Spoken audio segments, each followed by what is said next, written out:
Greetings! What is up and a very warm welcome to the channel. The rain is pouring and the magpie is casting. Coming to you guys right now with a live 1 versus 1 battle featuring a spawning in the west on Kolodny Farm. It's going to be the Overcommand West pieces of Jesulin. And a spawning in the east playing as the United States forces. It will be Joseb. Yep. Jesulin, obviously, just a monstrously great player and has been pretty much constantly existing at the top tiers of the game.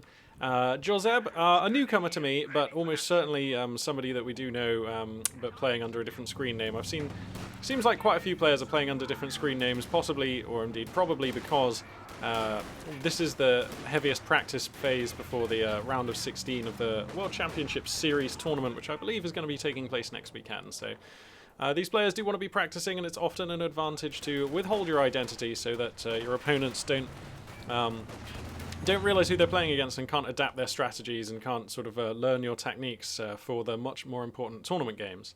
Looks like Joseb going to be leading out here with the WC-51 tactic. We've got the little car here for the American player. 2 squads riflemen going to be backing that one up. Looks like it's going to be quad Volks here for Jesulin, who hasn't picked a commander, but is going to be rolling with Grand Offensive Doctrine, Breakthrough Doctrine, and Luftwaffe Ground Forces Doctrine. So we'll see what he's going to pick as this map moves forward. As this game moves forward. I think this map is pretty much fine for any of those commanders. It's just Kolodny Farm lends itself well to some of the tactics provided by any of these guys. Possibly Breakthrough Doctrine a little less efficient on this map. Not a great map, of course, for the Jagdtiger, and you can get Panzer Fusiliers from Grand Offensive if you really want them. So what does that leave? Yeah, I mean, let's face it, you're not taking Breakthrough for the Sturmoffizier or the Assault Artillery, really. So unless you really want Breakthrough tactics, probably not going to pick him on this map. But we'll see. We'll see. 50 cal upgrade does finish on the WC-51, and we've got some scuffles up here in the north of the map. Looks like Lieutenant Tech going to be the pick here for Joseb, so far looking like a pretty standard game out of these guys. And you know what, I'm actually going to go ahead and say that the WC-51 is becoming a part of the standard meta. Feels like at least a third, maybe even half of USF games that I'm seeing these days have feature a WC-51 opening. You know, some percentage of those games even feature a double WC-51 opening. So, yeah, American players definitely pretty woke right now to how powerful the early little scout truck can be. Looks like we got a 50 cal going to be added onto the roster at a relatively early timing here for Joseb. And let's see, that's going to be Mechanized Regiment HQ Tech here for Jesulin. So yeah, I mean, this is relatively standard stuff. Not everybody goes for a 50 cal this early, but this is Kolodny Farm. There's a lot of good nests for a 50 cal out in the middle of the map, and we tend to see all phases of the game, to be honest, dominated by MGs overwatching the various VPs on the map. We've got combat on 3 fronts right now. Looks like Lieutenant versus Volks in north, Riflemen against Storm Pioneers and Volks in mid, and down south we've got Rear Ash against Volks. So looks like actually Jesulin's sort of poised to take all of these except north. And even then, he's just put his Volks into a structure. So Jesulin looking pretty smart in these early engages. WC-51 and Lieutenant going to be doing what they can up here in the north. These Volks will just be... looks like actually they're going to come out for a little foray from their building here, but they're going to find that this is probably too many Americans for them to deal with. Yeah, and Axis forces reigning supreme in mid and south. So a fine opener here for Jazz. He's hopefully going to see himself off to a good start in this game. He's going to go ahead and pick Luftwaffe Ground Forces Doctrine. So, yeah, we've seen this a number of times from some of the top tier players. What we often see is we see the Fallschirmjäger brought in around this location, because here we go. Because you can spawn them anywhere. So later on in the game, when Jesulin reckons the timing is right, it's very easy to put Fallschirmjägers down on this point, grab the cutoff, deny your American opponent a lot of resources. So that's pretty good stuff. Fallschirmjägers looks like for now they're going to be deployed to bolster the front line, going to be parachuting into the action here. FG-42s, not yet. Yeah, they don't. Do they? Yeah, there we go. They do start with some FG-42s. There we go. Yeah. I was going to say, I thought they started with 2 of them. So yeah, FG-42's blazing here, and this Lieutenant's probably going to have to GTFO sooner rather than later. Looks like these Riflemen were able to shove aside the Volks in south, and they are pushing up, grabbing some ground. You can see on the minimap a story of US domination that we are used to seeing in the early game of a lot of games these days. But Jesulin doing just fine. He's still healthy in this game. Finds himself with a slight ticket deficit, a slight resource income differential deficit. But, you know, OKW players, Axis players in general, used to bearing the brunt of these kinds of things in the early stages of a game against American players. So that's nothing to write home about, really. And, yeah, rubs hands, eagerly anticipating game. It's really nice. I love coming onto the live game ladder and just seeing like some epic names like Jesulin or whatever, just going at it on the ladder. Makes me happy. Looks like we're gonna have a Stuart here from Joseb. No hard AT really on the roster for Jesulin, so I imagine we'll see a Kettenwerfer coming down at some point. Or let's see how much fuel's he got. So, I mean, if he's going for a Panzer II, that will help, but probably won't be enough. If he scouts that it's going to be a Stuart before he spends his fuel or before a Panzer II finishes, then he might go for a Puma. And I think I would like the Puma. It's just a really nice unit. And it scales so well, especially against USF into the mid and late game.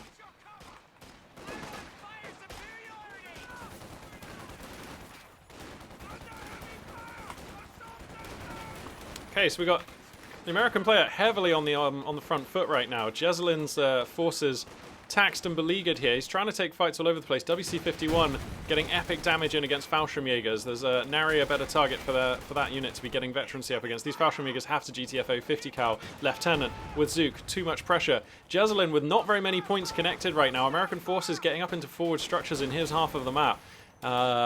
This is starting to look troublesome now. It is going to be a Puma opening here for Jesulin. He hasn't seen the Stuart, but he must know. Maybe he heard it, actually. I'm not sure. Yeah, he's going to be going for the Puma, and that does make me feel like... I mean, that's the more solid choice, right? So if he went for a Panzer II here, I think things could be pretty dire, because then he'd be facing down a Stuart and a Lieutenant with a Zook. So that would be rough times. And the Puma, of course, actually also really good against the WC-51, so there's that too.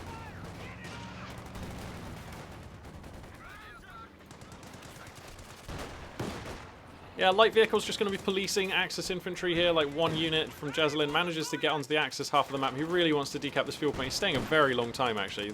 Okay, he's just about okay falling back then. These Volks are going to be able to GTFO safely.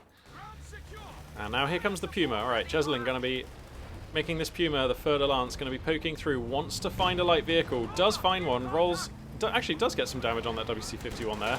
And now he's going to start plinking down the Stuart. Ooh, Zook comes in though from the north side here.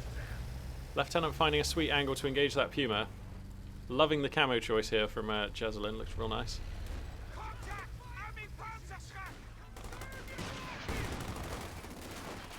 Jesulin just about beginning to feel his way back out on the map. You can see he's actually managed to connect some resource points.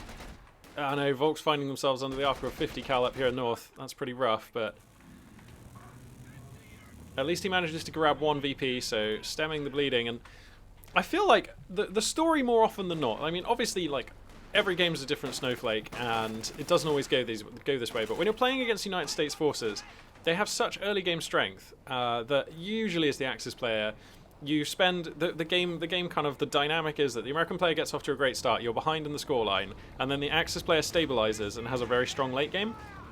So if you can minimize the amount by which you're behind, particularly in the scoreline, but also in terms of resource differential, as the Axis player, then you have a much easier task ahead of you come the late mid and come the late game, when you have your more powerful units and your Axis army is like really well equipped and set up. So Jesulin right now, he's actually only like 80 odd tickets behind, which is totally fine, and if he can start stabilizing and preventing all this immensely powerful American infantry from getting too far into his half of the map, then yeah, he should be absolutely fine. And he's taken no crippling losses so far. He's not even come close to losing any units that he shouldn't. Stuart here gets caught repairing, but that's fine. Crew gets back in, they're going to back up. Fallschirmjägers here in this building, they're going to be overwatching this central VP. American forces will hold it for now, but probably not for too much longer. And finally, Jesulin actually able to get like something of a concerted assault here into the American half of the map, but he's forced to yield because there's the WC-51 and a 50 cal, and that's an infantry-based assault there, so that does counter pretty much all of what Jesulin was doing there. Puma's going to transfer into mid, going to start mowing down some riflemen, looking to secure itself some veterancy. Coming up to Vet 1 now. just check the tech for the American player. So we've got Rifleman, no sign of major tech or captain tech just now.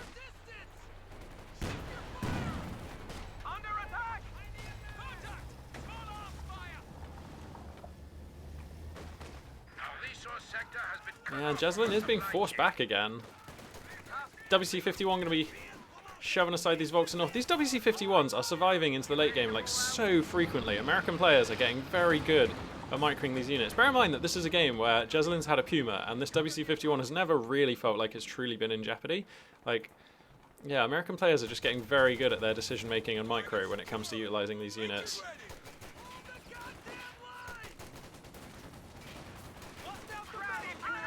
Alright, now Jesulin's position, let's crack the tack actually for a moment here. You can see Jesulin's position just becoming dangerously compacted here. He still hasn't sustained any irredeemable losses, and he's still just about doing the minimum he needs to have an okay chance in the mid-game. But this is getting a bit dire now. The score differential opening up in a big way. And 250 cals on the roster now for the American player. Ouch.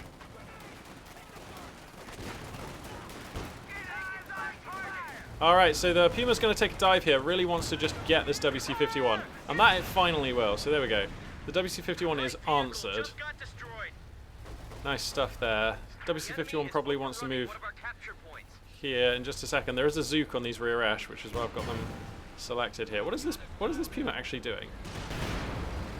Quite sure. Now the Stuart comes in. Oh no, this is so bad. Oh no, Jesulin's going to have to pop smoke and it's not even going to be enough. Okay, I'm not really sure what happened there. So after he killed the WC-51, either he forgot to give it another command because he was busy elsewhere, and there's a lot of fighting going elsewhere on the map, so, you know, that would be understandable, but he's Jesulin. Or it looked as though the Puma was somehow stuck on the wreckage of the WC-51, which is why we saw him like take another shot to destroy that wreckage and free the Puma. So I think Jesulin actually just getting so unlucky there. The WC-51, when it got destroyed, it went out of control and like careened into the Puma and somehow managed to like snare it up on its wreckage, which we almost never see. I'm racking my brains. I'm not sure I've seen that happen before with the WC-51. So he feels priced into rebuying the Puma, which is just so terrible because he doesn't have his Schwerwehrmacht Schlepper, like his second one. He doesn't have Schwerpanzer HQ on the way. So this is materially delaying his tech in a really like significant way. This is just a flat 70 fuel cost, which is what, about 3.5 or 3 minutes worth of fuel saving. So, I mean, if he's not able to take any more of the map, oh no, and he loses some Fallschirmjäger here. The Stuart being an absolute menace, absolutely ripping down Jesulin's units. And okay, this game just went from manageable with a reasonable degree of hope to looking dangerously like the American player is going to be able to snowball to a massive advantage in the early game and possibly even conclude this game before we can get to the late game stages. I mean, it's early days for me to be saying that. Jesulin still has a respectable roster of core infantry. His second Puma is on the field. So once again, he has a three-dimensional army capable of taking apart this American force, but he's outnumbered, he's outgunned, he's out-resourced, he's out-teched. And this is going to be a really tall order for him to get back in this one. It's tough times, to be sure. And, I mean, this infantry is just outnumbered. The American forces, yeah, wow, Jesulin just going to call it right there. Wow, yeah, Jesulin just, like, I mean, there was no sort of, like, neck snap moment. There was no one moment where Joseb was just like, whatcha, and, like, destroyed Jesulin with, like, an obvious attack or anything. But he was just consistently getting the upper hand in pretty much every engagement. And Jesulin never really able to make any meaningful inroads on the American half of the map. And I think the nail in the coffin, which was super unlucky, was losing that Puma, man. That was so unlucky. Now, if these players were playing for, like, you know, a significant amount of money, I don't think Jesulin would have left right there. That was definitely not a 0%er. You can definitely fight your way out from that position. But I just think he was like, you know what? This has only been, you know, a few minutes of my time. I'm just gonna that thing that happened with the Puma and the WC-51 was like really weird. So I'm just gonna hop into another game. I don't fancy playing this one out, and you can't really knock him for that. So it looks like we got another Jesulin game here. This time it's gonna be on Crossing in the Woods. Did I click on the right game there? Yeah. Okay. Cool. Jesulin and Zodiac. Looks like this time it's going to be OKW against USSR. So this does not look like the minimap for Crossing in the Woods that I remember. Am I wrong? Have I lost it? So, slightly confused about what we're going to see here. Let's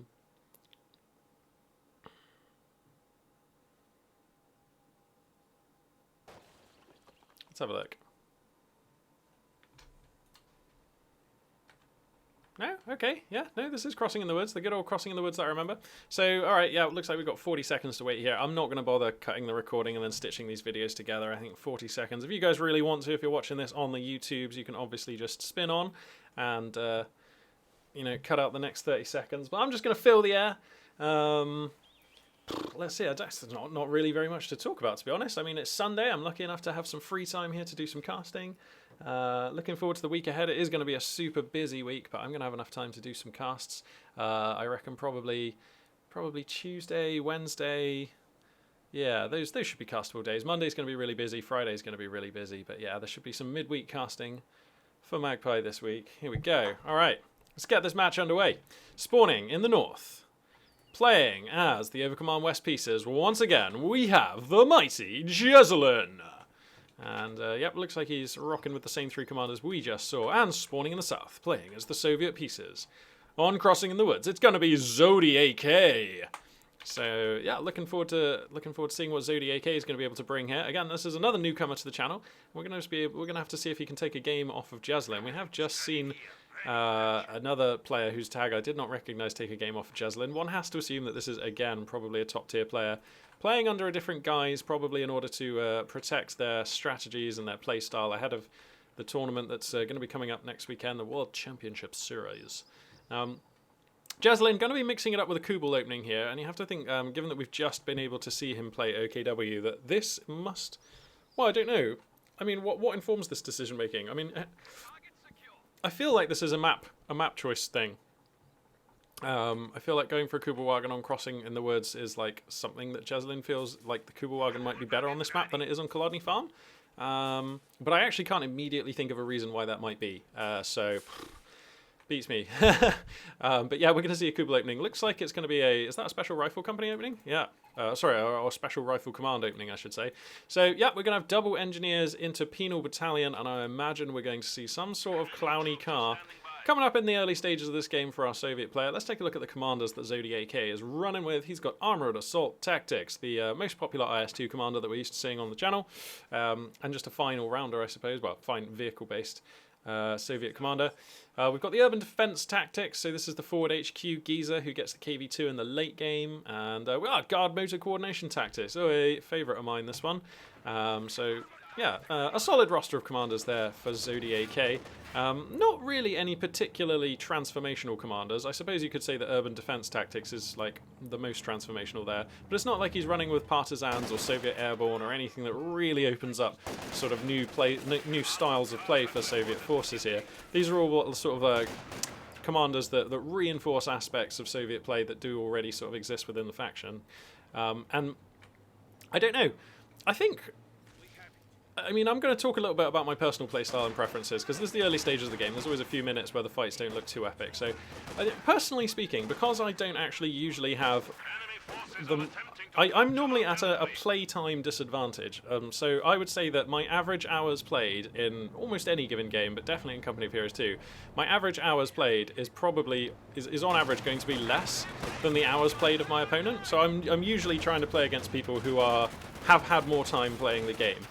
And so, I've noticed there are certain things you can do to overcome this disadvantage. And because I think hours spent doing the thing is usually the single most determining factor in the outcome of a game. It doesn't really matter what the game is. So, like, let's say a match of sumo wrestling or a match of karate or something. You know, usually of the two combatants, the one who spent the most hours, who has the most experience, who has the higher skill, because usually hours spent on a thing correlates to higher skill, is going to win that. And it's the same for sort of chess. I would say on average, the amount of hours that you've spent playing chess is going to determine how good of a chess player you are. And so if you have 1,000 hours of your life spent playing chess and you play against someone who has 10,000 hours of their life spent playing chess, then, you know, over 100 games, I would say that the player with 10,000 hours is going to win a lot more games than the player with just 1,000 hours spent. You know, if you just look at one game, of course, you know, anybody could take a game off of anybody else. You know, crazy things do happen.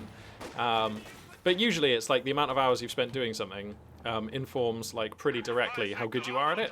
And I find usually, no matter what it is, Magic the Gathering, Company of Heroes, The Division, which is another game I play online, you know, I'm usually trying to overcome an hour's spent disadvantage. But one of the things that I've really noticed, and that was a squad wipe on some engineers, by the way, one of the things that I've noticed that you can do to overcome these kinds of disadvantages is by invalidating some of the time that they've spent playing the game. And a really good way of doing this is by using left field, underutilized, unexpected, or transformational tactics. So, for example, in Magic the Gathering, for a long time in the modern format, I played a very unusual deck, which most players, even if they'd spent a long time playing the game, had a very little experience playing against.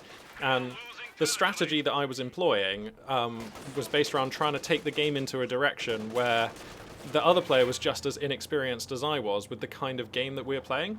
So it would make, even if I was playing against a very good player, a lot of their experience would be invalidated, whereas all of my, or the vast majority of my experience would still be relevant, which kind of leveled the playing field.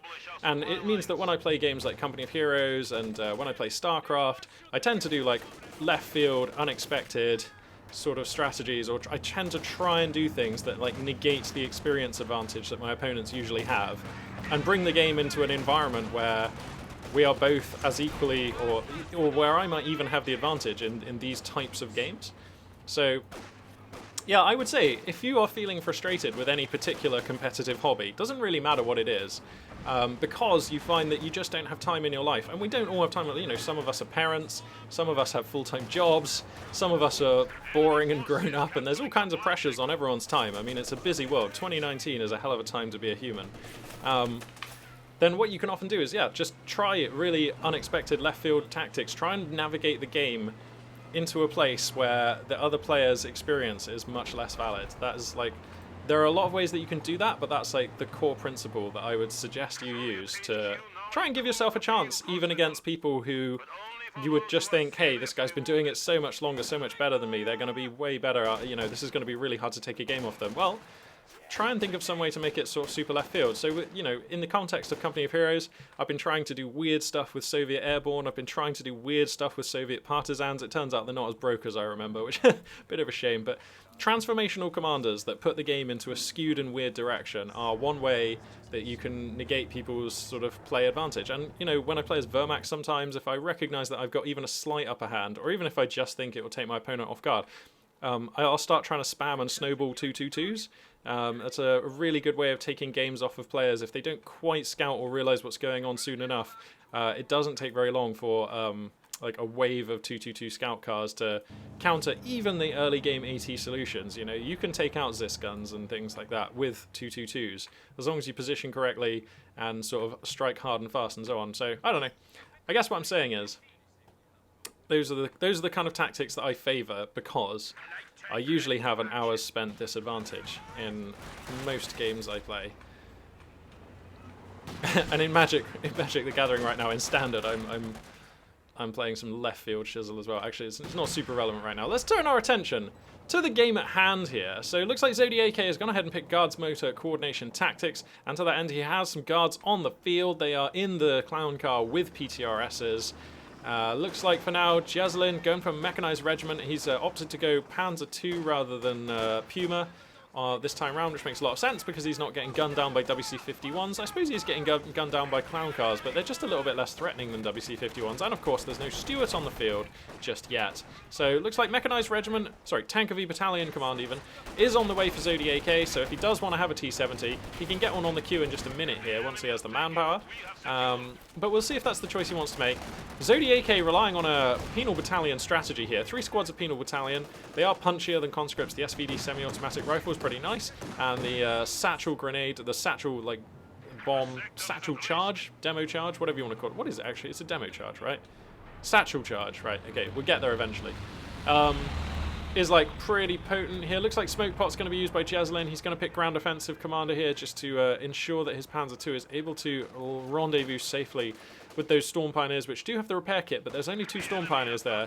So they're repairing under the arc of guards with PTRS here. This could be a dicey moment. Remember, Storm Pioneers are hyper vulnerable whilst repairing. They have like much more increased received accuracy, and they take a ton more damage. So there we go. Immediately Jesulin stops them from repairing, and that's going to be just fine. Kubawagen going to be holding center bridge for now, and if we look at the minimap, we can see Zodiak's position is getting pretty compacted right now. He does opt for the T70 that we were talking about just a little bit earlier. So T70 going to be on the queue here, and that is going to be a much needed shot in the arm here. Some extra strength, some extra force, some extra power for Zodiac to try and take back some map control, which he actually does need to do now. He's trailing by some 80 tickets now, and in the early stages of the game against OKW, I suppose that is...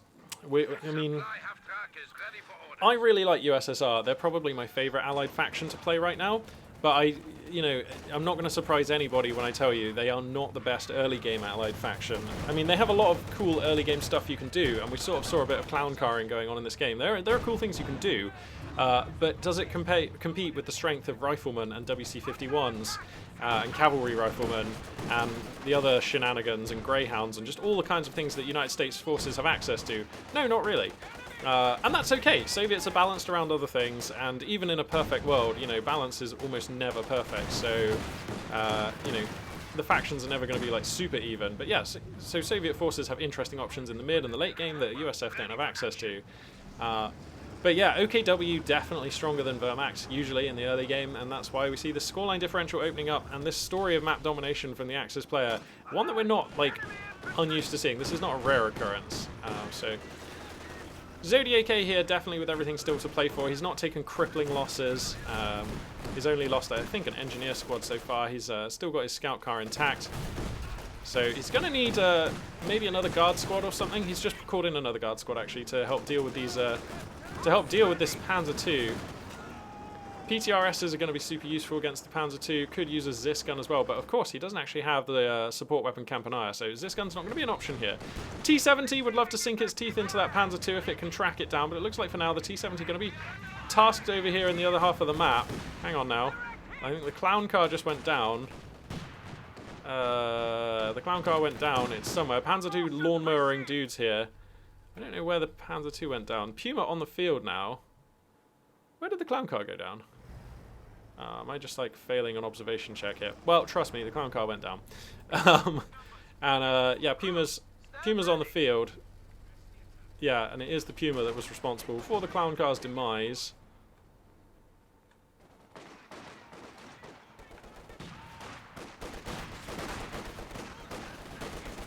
Guards infantry in danger of getting overrun here. Volk's making a dive for the cutoff. Jesulin feeling aggressive. He's pushing in west as well. He's got the wind-up toys build on the go. Panzer II plus Puma. Pretty scary stuff.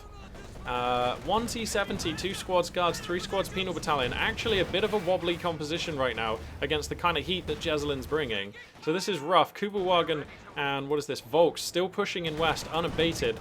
Thankfully for AK, he holds one of the VPs, so he's going to stem the bleeding, which he does need to do now. We're 12 minutes in. He's trailing down at 342 under 489. So this is a pretty scary position to be in for the Soviet player. Let's check the tech. Okay, no sign of mechanized battalion yet. He scouts the Schwer Panzer HQ coming down. Oh my god, can he get a satchel charge onto this? Please, dear god, get a satchel charge onto this, Zodiac. Do it. Do the satchel charge. There it is. Satchel charge. Ho!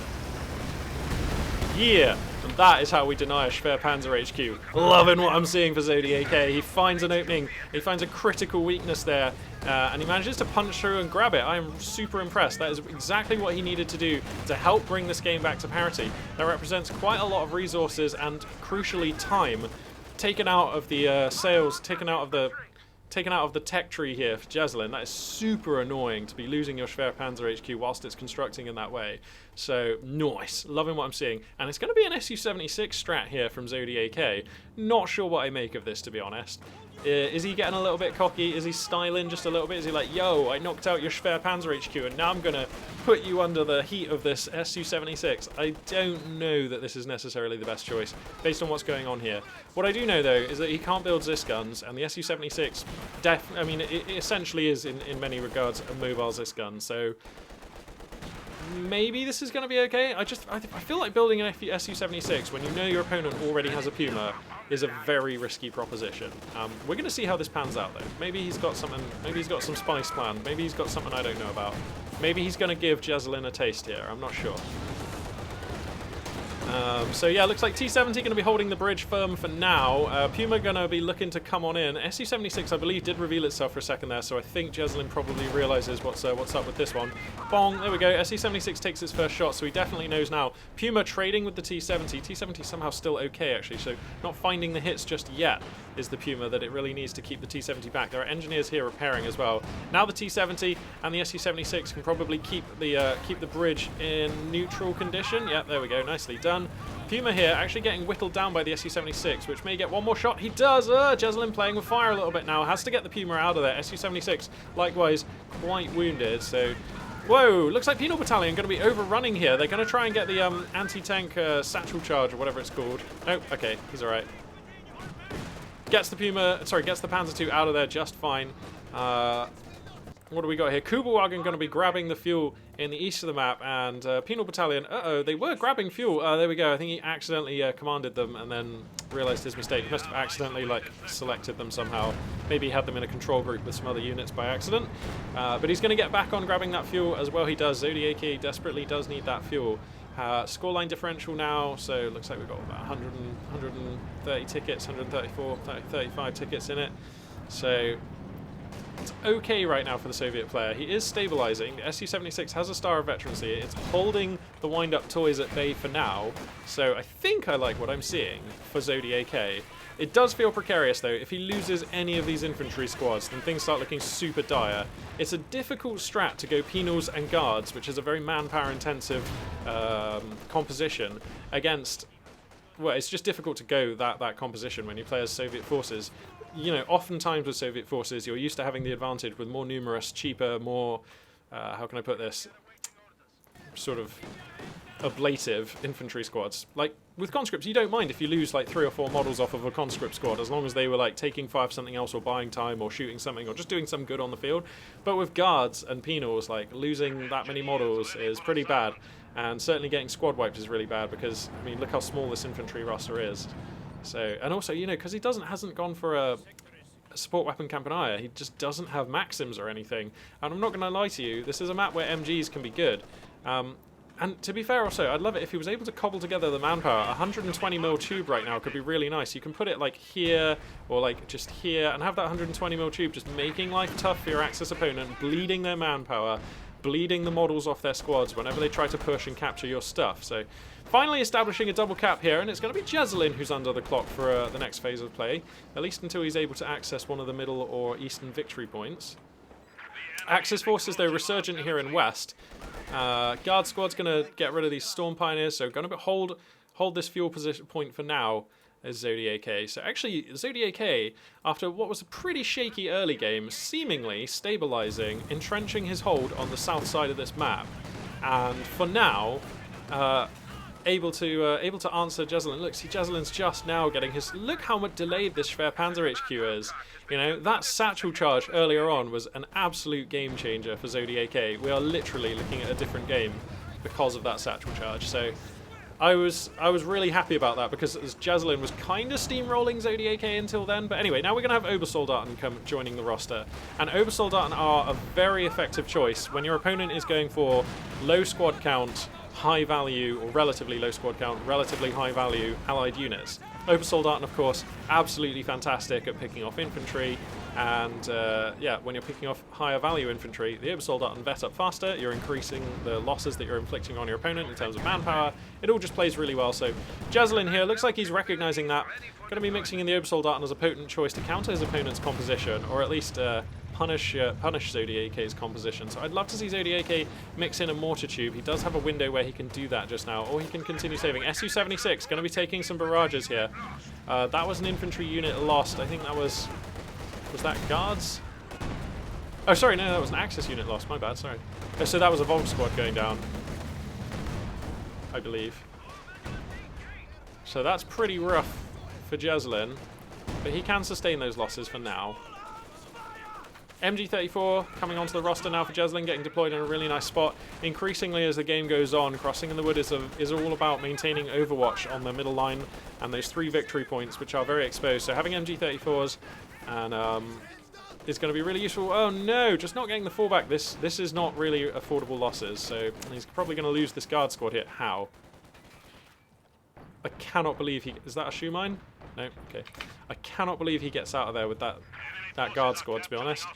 I think 9 times out of 10 that's a squad wipe. He took so many potential squad wiping shots there, which all missed. That is incredibly lucky for Zodiac and rather unlucky for Jesulin, to be honest.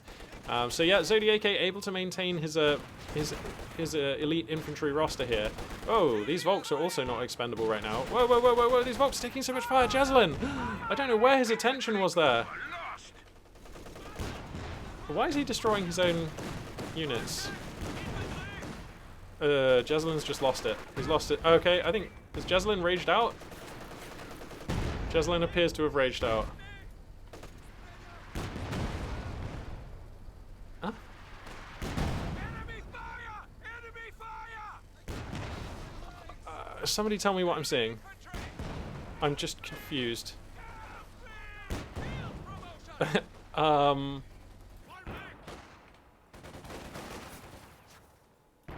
I mean, this Puma probably shouldn't be destroying this Schwerpanzer HQ. I cannot see any strategic or tactical upsides to this play. Oh no. Do you think Jesulin just didn't know? What the hell was going on there? I mean, it is possible in the heat of the moment in any RTS when often players use attack move. For anyone who's like not super au fait with playing RTS, usually you don't tell your units to just move by right-clicking them to their target destination, because then they won't fight units that they come across if they're moving, so it leaves them quite vulnerable. So you can use attack move, which means that the unit will stop and attack units that it encounters, enemy units that it encounters on the way to its destination. Now, if you attack move and click on a unit, then that will just be an attack command on that unit. And so it's possible that he accidentally issued an attack move command into his Schwerpanzer HQ there, which is really gribbly. Occasionally we see StarCraft players accidentally shoot down their own command centers or attack down their own buildings or whatever by accidentally attack moving with a bunch of units. I've seen it before. I've seen it in top-level tournament games before. It does happen. It is doable. It doesn't happen very often in Company of Heroes 2.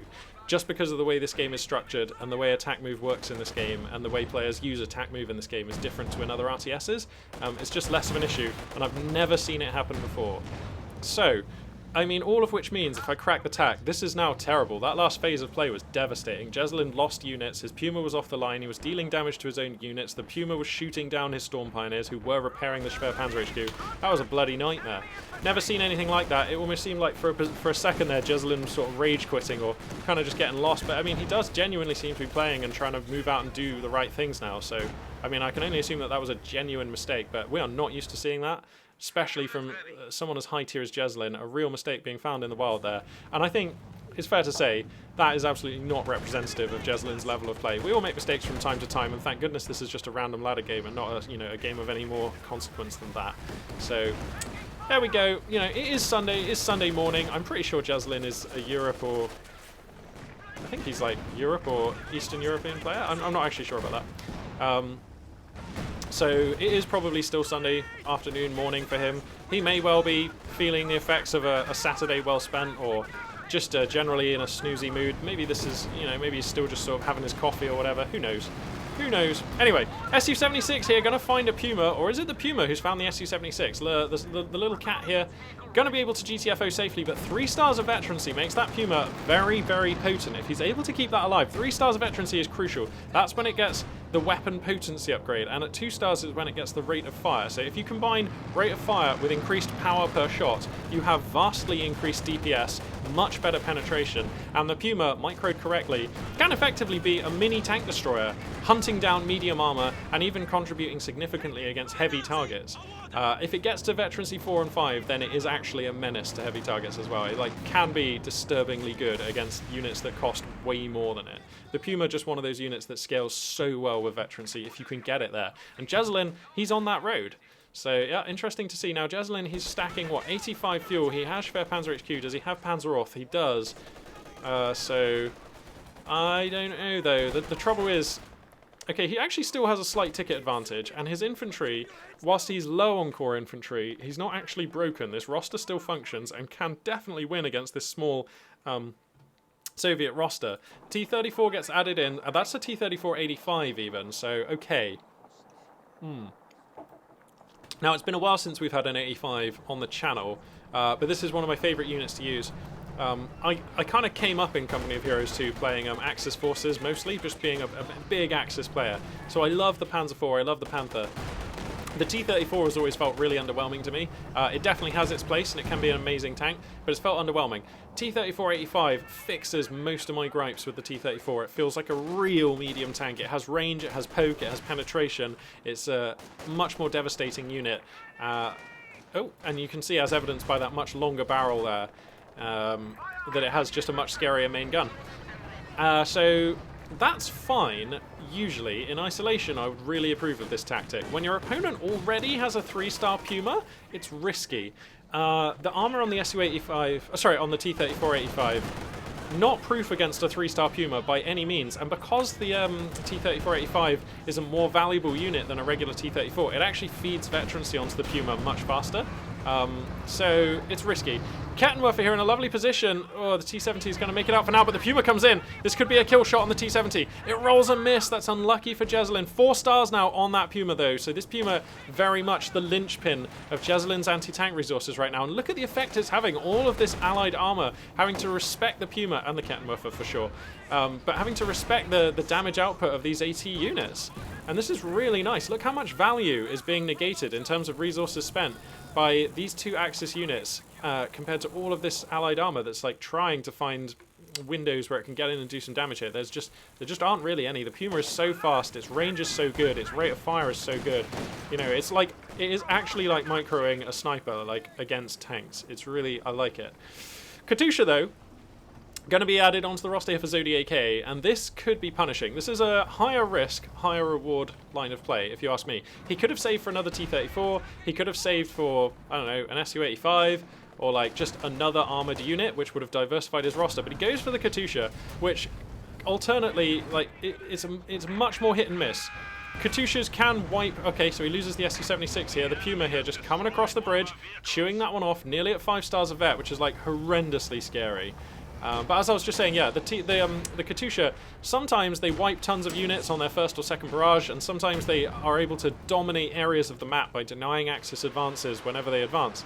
And then sometimes the barrages miss, and the Katusha can be alive for many minutes and do nothing. Or sometimes the Katusha can take a barrage or two, look good or bad, and then just get picked off very easily because it dies very quickly if it's ever caught out. Looks like for now, the Katusha's opening barrage, not going to find pretty much any damage, like nearly no veterancy gains there. I think he like slightly splashed 1 infantry model. So, yep, 5 stars on this Puma now. So Jesulin is making the late game Puma plan a reality, and I am loving it. It's been a long time since I've seen a high level, high veterancy Puma in the hands of an amazing player. So I'm looking forward to seeing what this Puma can get done. 3 kills on that. That's 2 vehicles destroyed so far, so we'll keep an eye on the tally as that Puma goes on. But yeah, the Katusha, as I was saying, definitely a high risk, high reward line of play for Zodiac. And that's the kind of line of play that you can sort of take when you're ahead in a game and feel okay, because even if the Katusha doesn't work out, it's only like 85 fuel, right? So it's not the end of the world.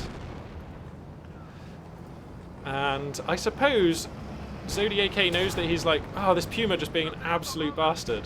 He's gonna get the T-34. There's no way. Look at this rate of fire.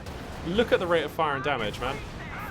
Once Pumas get to 3-star, they are like actually really, really good. And once they get to 4 and 5-star, they are downright scary. I mean, did you see that? That T-34 was on like 2/3 health, and it just, look at the rate of fire on this little gun. And like every shot, basically against medium armor, is like so accurate with such a high chance of penetrating and does good damage. Like, honestly, Pumas, I'm going to stop going on about them in a second, but you get them to this stage in the game, they are good. And I really think as Zodiac, you cannot be buying T-34s in this game of any type. They will just die to that Puma. Wait till the Puma is dead. Go for other units. An Su-85 at least can keep the Puma back and outrange it. And like, you know, you can... keep the Su-85 back in the heart of your army, where it's... Whoa, the Puma just diving in here. What did he get? Was he looking for the... I think he was looking for the Katusha. Doesn't find it. But yeah, somehow the T-70 has died somewhere as well, actually. So did he just find the T-70 with that? Oh, I don't know. Magpie Forensic Casting for the win. Sorry guys, it's Sunday. I also haven't had my coffee yet. So... Alright, so let's take stock of this game. Jesulin actually has armor supremacy now. The Puma and the Panzer II represent the most dangerous armored units on the field right now. Zis guns are getting mixed in, so that means that the support weapon Campanile has finished for the Soviet player. But Jesulin is actually able, on the strength of the wind-up toys, this is when wind-up toys get out of control, to push hard.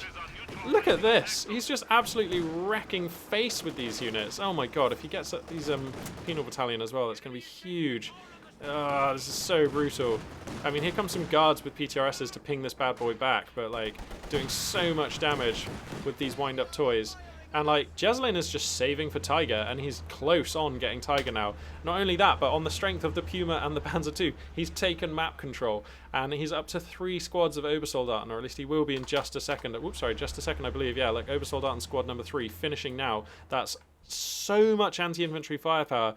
And Jesulin's roster, while it might appear small, whilst he has taken severe losses to his tech and to his core infantry units, he's actually achieved a late game composition now, which is very, very scary. 3 squads of Obersoldaten. So as the allied player, how do you punish this? Well, I actually wouldn't hate a marksman squad. He doesn't really have the manpower for that. But he does have the special rifle company, and a sniper marksman is obviously very good at taxing high-value infantry squads, which the Obersoldaten definitely sort of like fit that target profile. However, we're in the quite late game now, and the value of marksman tends to decrease the more chaotic the battlefield is, because they're so fragile, especially when your opponent has a Puma and a Panzer II that can overrun and take out your marksman. That's like pretty risk, so I don't know about that. Certainly he can build Maxims though, and those will effectively help deal with the Obersoldaten. Obviously Obersoldaten are just infantry, they do get suppressed and pinned by machine guns, so I think I would like to see Zodiak add in a couple of Maxims to his roster. That'll give him something to stop this pushing Obersoldaten plays, that'll give him something to overwatch onto these victory points. Tiger Tank is here on the field, as you can see, so that's pretty nice. Is this a Zis gun that's chipping in here? Yeah, Zis gun is going to find the big cat and score a couple of hits. That's some nice veterancy onto the AT gun.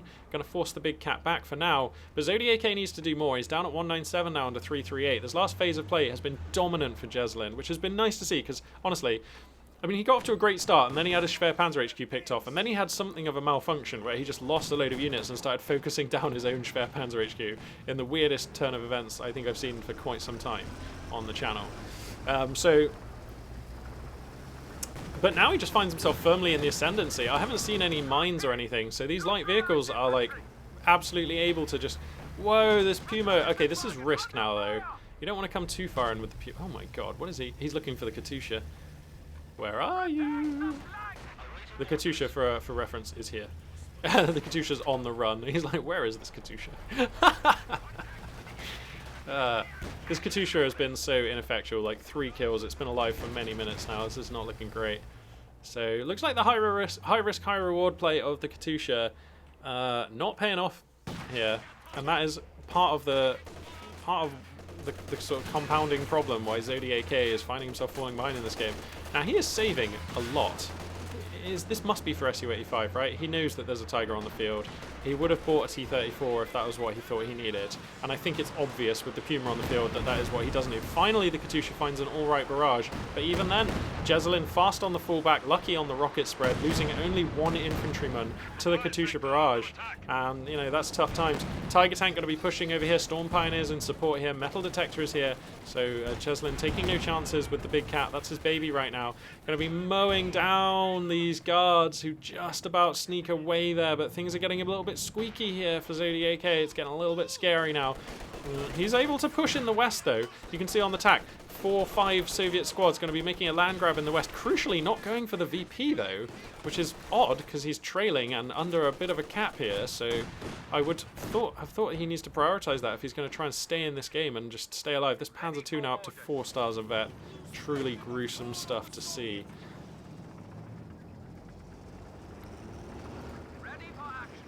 Man, this Puma, 4 vehicles destroyed.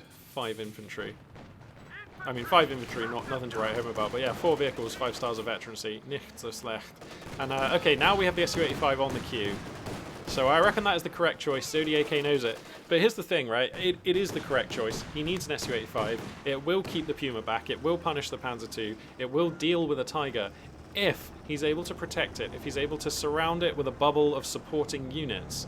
But Jesulin actually really has the tools he needs to get the drop on an Su-85.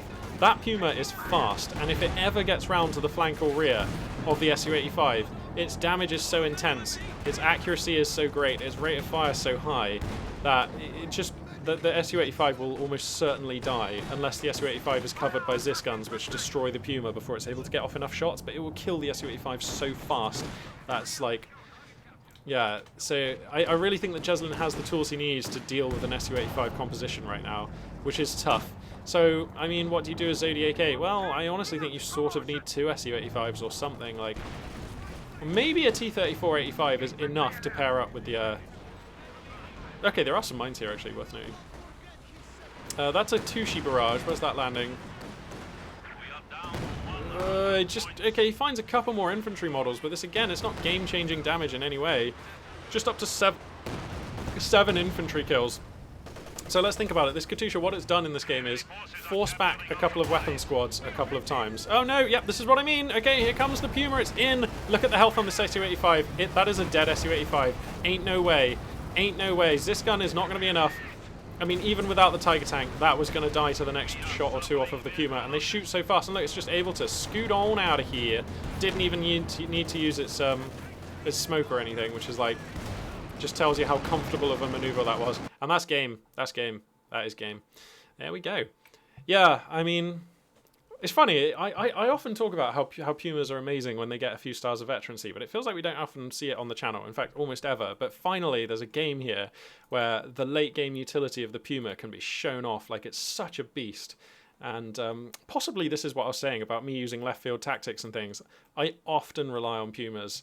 Like 2 Pumas is a fine place for me to be, and I often get them to 3 or 4 stars, and they just feel great. I love them. So I don't know. Nice to see Jesulin here take a pretty nice game against Zodiac. There were a couple of times when I was a bit worried for him. Zodiac definitely had the ascendancy in some parts of the mid game.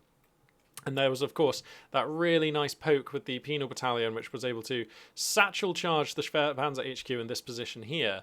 And that was, you know, if that hadn't happened, this game could have been over 10 minutes ago, because Jesulin was winning pretty hard. The wind-up toys build, that's the Panzer II and the Puma, was looking really good in the early game. And to be fair, it was looking really good in all stages of the game. When your wind-up toys have 10 stars of veterancy between them, survive the entire game, and just like dominate. These 2 units, the Panzer II and the Puma, really were the story of all phases of this game, and that's just, you know, that's a game that, you know, the OKW player is winning. So yeah, I feel for Zodiac here. You know, if he wasn't able to get that satchel charge onto this Panzer HQ, I think this game would have ended a lot sooner, as I was saying. And also, let's just talk for a second here. Let's just analyse the composition and the build order for Zodiac. So he goes for a rifle company opening. It's double engineers into penal battalions with clown car. That's fine by itself, but I think if you're already going on a penal battalion strat, I have to say I don't really like going for a guards infantry strategy on top of that, because guards infantry and penal battalion overlap in a lot of ways in what they provide the Soviet player. They both provide PTRSs. They both provide more elite infantry, let's say. I mean, they're both basically like better than conscripts, let's put it that way. And while there are some differences between the squads, you know, guards can get DPs and have some different abilities, and penals have satchel charges and all sorts.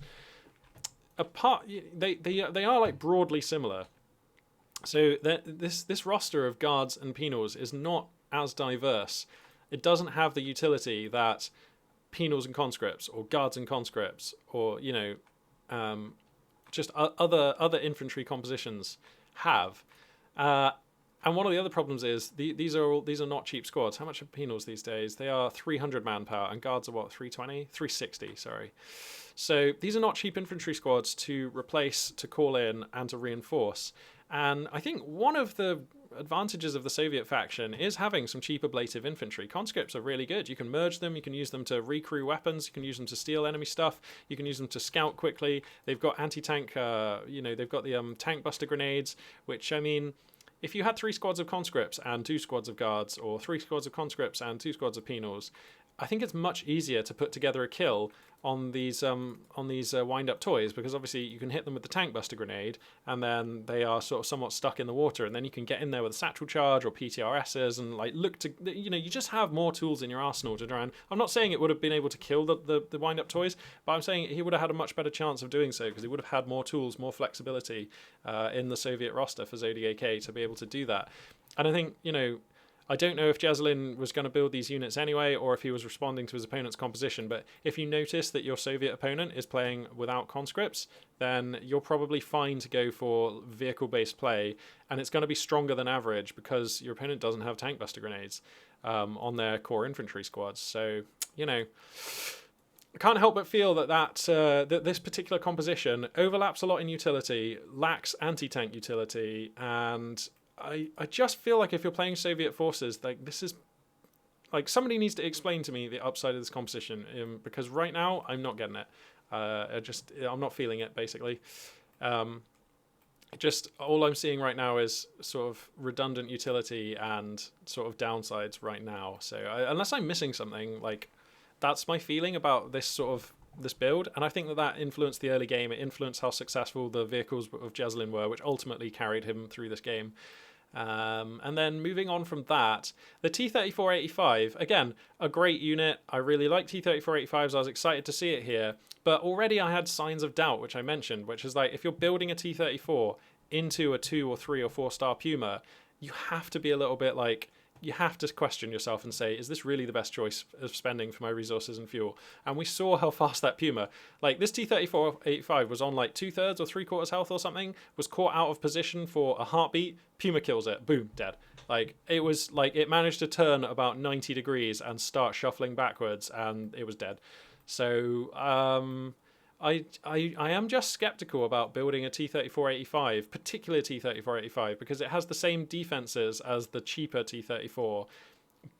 So basically it dies in the same time, but it just feeds more veterancy onto the Puma and counts as more resources lost for you, which could have gone elsewhere. So I am skeptical about getting that T-34-85, if I'm honest. When you know your opponent has a Puma, which you are having trouble dealing with anyway because you don't have tank buster grenades, I just think that's... It's just you are wrapping up a gift there for the Axis player, and it doesn't take much for them to come on in and claim it. And then moving forwards, okay, so then he was, even despite all that, he was kind of in a good position and managed to get that satchel charge onto the Schwerpanzer HQ, which was fine. And then he went for the Katusha, which, I mean, just, that's a high risk, high reward unit. It's also a high variance unit. Like, as I was saying earlier on, like sometimes Katyushas do really well. They kill a load of stuff. They vet up nicely. They are, you protect them and they're hard to reach, and they look really cool. Sometimes the rocket spread doesn't favor you. Your Axis opponent doesn't make any massive pushes or cluster their units or present any really great targets for the Katusha barrage. And sometimes, even if they do, the rocket spread doesn't favor you. Your Axis opponent falls back their units and just things don't pan out that well. And that's what we saw in this game. And again, Katyushas will die in 2 hits from a Puma. I think maybe 1 hit to a 3 or 4 star Puma. And Pumas are really fast and quite durable for a light unit. And they're basically the perfect unit for taking a dive and hunting down a Katusha. Now, we saw Jesulin be supremely confident and come in with his Puma and try and find the Katusha. And credit to Zodiac for hiding this Katusha. God knows how this Katusha is still alive. But, I mean... Again, I just think as an Allied player, as a Soviet player, you have to be a bit skeptical of how good a Katusha is going to be when your opponent already has pretty good field control and a Puma, and you don't really have like a concrete answer or deterrent for that Puma. It's just very easy for the Axis player to come in, take a dive, bonk, and then that's just like, what is it, 85 fuel or whatever it is for a Katusha, just kind of gone. So it is high risk, it is high reward, the Katusha, it is high variance. But I think just the way the wind was blowing in this game, it just feels like probably Zodiac should have identified that that was not the time to be making that high risk, high reward, high variance unit, in my opinion. And then moving on, I liked the Su-85. I think it was fine, but I think it was like more than 10 minutes too late. And by the time it arrived, it didn't have the correct support. And, you know, if your opponent has a 4 or 5-star Puma, and just even once that Puma gets around to the flank or rear of your Su-85, that Su-85 is 100% dead unless you've got enough anti-tank damage to kill the Puma before it can get off the requisite number of shots. And in this game, there was like 1 Zis gun or something, which is just not enough. Even though the Zis gun was present, he wasn't able to capture the Puma in arc. And even if the Puma was in arc, he didn't have time to take the shots to stop that. So there just was nothing to stop that Puma driving in and killing the Su-85 at that point in the game. And I mean, that's just really, really hard, because I mean the best unit for the job. I mean, I think Zodiac A correctly identified he needed an Su-85 in that game, but I think it was just too late by that point, and yeah, he was unable to hold on to it, and that was curtains here. So Jesulin able to take a really nice game despite having a mid-game malfunction where he just sort of lost some units and ended up shooting some of his own dudes, and there was just a moment there where everything I was like, has he raged out or has he left the keyboard, or like what's going on? But he was fine, actually, it turns out. He's okay, didn't actually destroy his own Schwerpanzer HQ or massacre his own Storm Pioneers, even though it looked like he might. And able to take a very convincing game here, demonstrating supreme judgment and micro on these light vehicles. A pleasure to watch and a pleasure to cast. So yeah, that will conclude this Sunday broadcast. Thank you very much for watching. I look forward to bringing you guys more content. Probably going to be Tuesday, Wednesday, Thursday, sort of. I would have thought for this week coming, but we'll see how it pans out. I may be able to get slightly more, or things may conspire, and I'll get slightly fewer casts, but. I'll bring you guys what I can. Looking forward to doing so. And this for now, Magpie842 signing out.